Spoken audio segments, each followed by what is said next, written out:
conservative members of the Supreme Court, they're willing to let the Trump administration tramp all over the rights of workers. But they damn well want to make sure that those mechanisms that are in place to protect corporate America remain in place.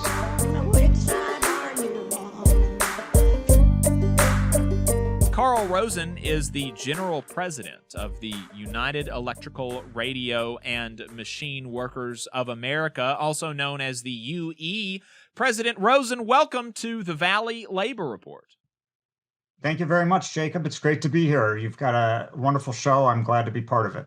The House budget is a huge thing that has happened recently.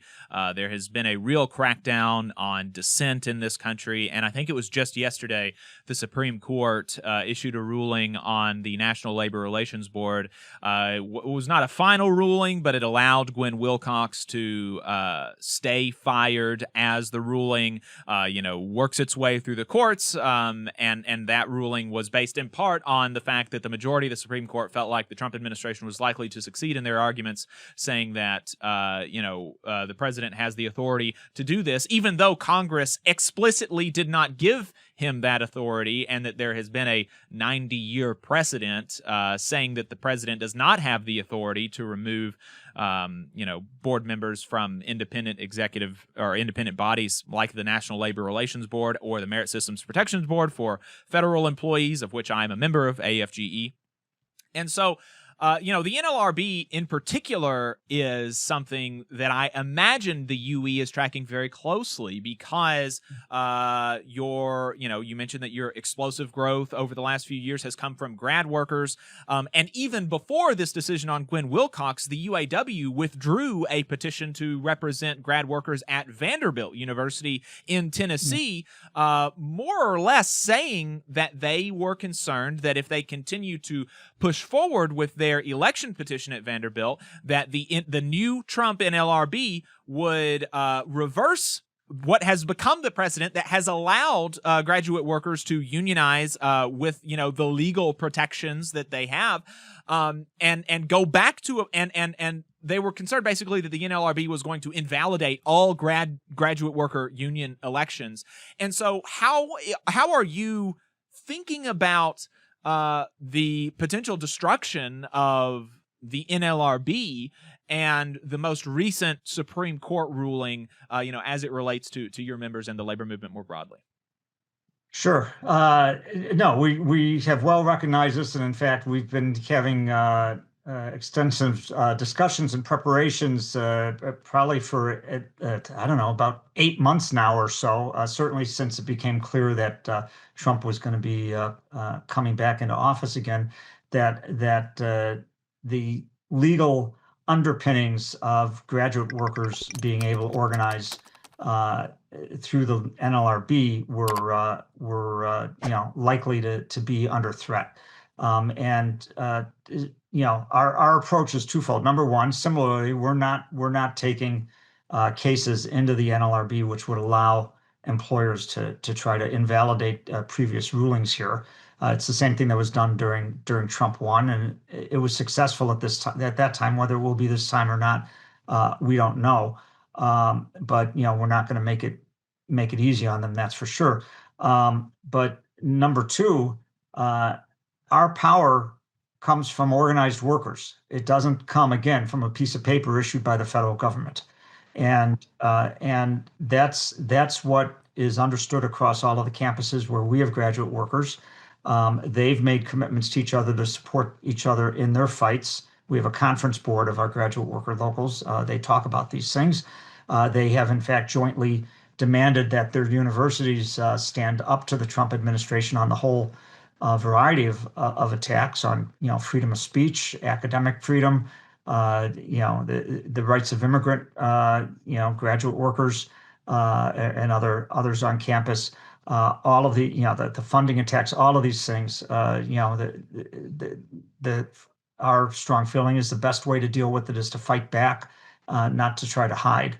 And so we're just pushing forward, and we've made it. I don't think there is a campus where UE is at that the administration is not well aware that if they try to take advantage of a bad labor board ruling to no longer recognize the union or something along those lines, take away our rights in some form or another. I don't think there's a single administration that doesn't know that, they'll have hell to pay from our members on that, and up to and including strikes. So that's the way we're going to make sure to that our members protect themselves. Protection does not come from the government. The government, what government you have can have some bearing on the turf you're organizing upon, right? But at the end of the day, you still have to be organized. You still have to organize yourselves, and be ready to fight. So that's our outlook. What I'll say about that Supreme Court ruling is the deep cynicism of it, that they allowed an express path towards getting rid of people who are protectors of worker rights, both in the NLRB and for the federal workers also. Yet in the same ruling, they said, but don't try and do that to the Federal Reserve Board. Yes.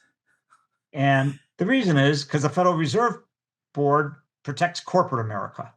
And they're willing to allow the Trump administration, when I say they, the powers that be, and in particular the conservative members of the Supreme Court, they're willing to let the Trump administration, to some extent, tramp all over the rights of workers. But they damn well want to make sure that those mechanisms that are in place to protect corporate America remain in place. And the Federal Reserve Board is a key part of that. Hey, 5 seconds. Just wanted to say that this is only possible because of our donors. If you want to see more of this, then consider donating yourself at tvlr.fm/donate. That really was a funny aside, because the Federal Reserve was not called out in the lawsuit at all. There was no reason to address it, except for the part where it's very obvious logically that if you can fire the head of the National Labor Relations Board, which Congress said you cannot fire, then why could you not fire a board member of the Federal Reserve, which Congress said you cannot fire? And, Matt Brunig has a really good newsletter called NLRB Edge, where he tracks kind of, the latest NLRB news. And he has a quote in here where he says, "The order's digression about the Fed is a useful reminder that constitutional law is just another form of discretionary policy-making power exercised by the Supreme Court rather than Congress." And, it is very funny for its cynicism, but hopefully useful in political education and demystification of the court, and how maybe we can kind of bring the kind of high priests of the Supreme Court down back to the profane, where they actually live, and just educate people that is what these people are. They are profane policymakers rather than high priests of constitutional law. And Well finally. said. On the national political scene, we've seen a real crackdown on dissent. Potentially even targeting of union members by ICE and DHS. We've seen, union members specifically who have been trying to organize with the United Farm Workers in New York be targeted by ICE. Lots of the, Mahmoud Khalil's former UAW member, Ramisa Ozturk is an SEIU member. And all of this done based on the fact that the Trump administration disagrees with the foreign policy outlook of these people. The UE has very consistently been outspoken on, foreign policy generally, been very supportive of the rights of Palestinians and things like this. And so how is the UE reacting to this crackdown on dissent in America? And what do you think the path for the labor movement should be in response to the Trump administration? Yeah, I mean, it's more than a little concerning. We're watching a lot of the worst elements from the McCarthy era come back into play, and in fact, Donald Trump himself was trained by one of the key leaders of the McCarthy era, Roy Cohn, who was an assistant to Joseph McCarthy. So it's not shocking, but he's got a whole set of very evil, literally evil people around him who are carrying out these policies, and whether it's around immigration, whether it's around international graduate workers, whether it's all of the different pieces they're doing. And of course, I would throw into that the direct repression of the right to organize in terms of what was done to all of the federal workers, taking away, their rights to collective bargaining, illegally firing large numbers of workers without just cause or any path that should be taken before they could be let go. All of these things need to be fought against, and I think most of the labor movement recognizes that. The question is, how do you do it? How do you do it most effectively? What UE has done with a number of other unions is start something called Labor for Democracy, which is upfront that we need to fight for our rights to protest, our rights to organize, our rights to speak out, to free speech, and that these are critical not only because in and of themselves they're basic human rights, and you can't have a democratic society without them, but they're also critical tools in order to stop the huge theft that they are underway at doing in terms of a huge transfer of wealth from everybody else to the very, very rich. The impoverization of large numbers of Americans that they're in the process of creating, the stripping of healthcare, which is just going to shorten the lifespans of large numbers of people and result in the closing of a lot of rural hospitals and hospitals in very poor neighborhoods, et cetera, in inner cities. And just devastate the ability of people to get access to healthcare. Just go down the list of problems that they are creating for working people. They know that all of these are fundamentally unpopular policies and do not have majority support in this country. So their approach is to suppress democracy, because if democracy was allowed to flourish, they wouldn't be able to do these things.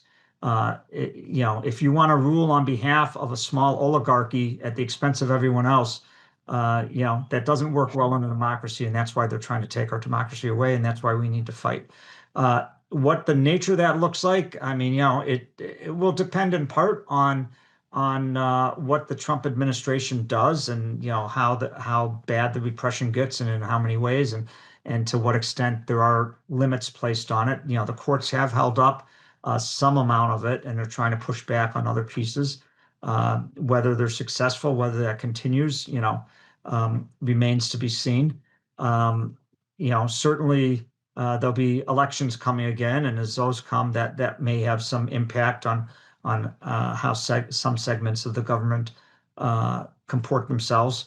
But we've got to be organizing and fighting on this, and we've got to be prepared to do it in pretty damn militant ways. And in the long run, what the labor movement brings to this is the ability to stop work, and that may be necessary. If you look at other countries where authoritarianism or fascism or other type of dictatorial approaches have tried to creep in, and where a people's movement has been able to stop it, it's usually a combination of both a lot of folks being out in the streets protesting, but also work stoppages. And that's an obligation the labor movement has to grapple with, how we are going to deliver on that if we want to have a democratic society going forward, and one where working people have some chance at improving their lot in lives.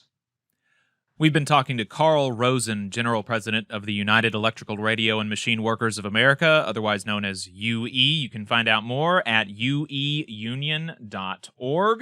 Carl, thank you so much for your time. I appreciate it. Thanks for having me. It's been great. Hope to come back sometime soon. All right. Absolutely. Take care. You just saw a clip from the Valley Labor Report. We are live every Saturday morning from 9:30 a.m. till 12:30 p.m. And we pride ourselves on keeping all of our content free to everybody so that we can talk to as many working folks as possible. If you support the work that we're doing, you think that it's important, you think that it's good, then consider making a monthly contribution to the project, and you can do that on our website, tvlr.fm.